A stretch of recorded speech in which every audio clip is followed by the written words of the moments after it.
Tema 1 halaman 8, Lautan Api ku renangi. Aktiviti 1, dengar, fahami dan tuturkan bahan dalam pelbagai ujaran dengan betulnya. Aktiviti 2, terokai maklumat lanjut tentang panduan asas berenang dan laporkan secara lisan. Murid-murid, bersama-sama kita hari ini ialah Profesor Madya Dr. Tengku Fadilah Tengku Kamaldin, Ketua Jabatan Pengajian Sukan Fakulti Pengajian Pendidikan Universiti Putra Malaysia Serdang. Dr. Tengku akan mengajar kita tentang panduan asas berenang. Apa khabar Dr. Tengku? Alhamdulillah, syukur kehadrat Allah, saya sihat. Baiklah, soalan yang pertama. Berenang itu apa sebenarnya? Berenang ialah pergerakan kita di dalam air dari point A ke point B.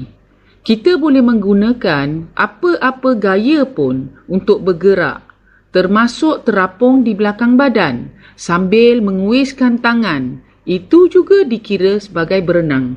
Oh, begitu. Jadi apakah perkara penting yang perlu kami ketahui untuk belajar berenang?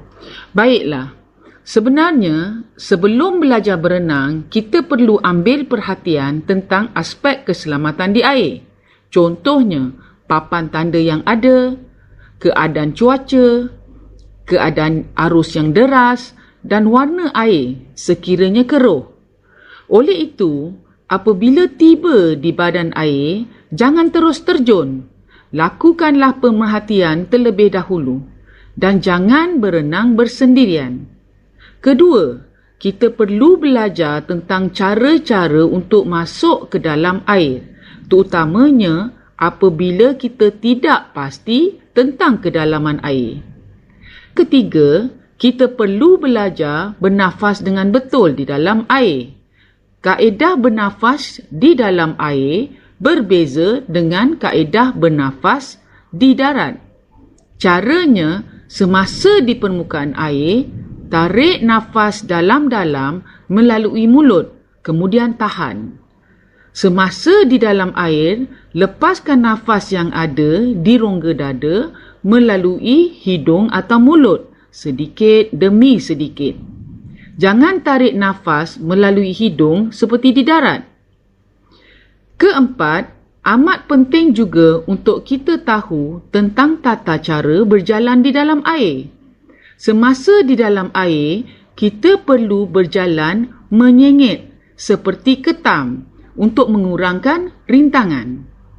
Kelima, kita perlu belajar cara mengapungkan diri di dalam air.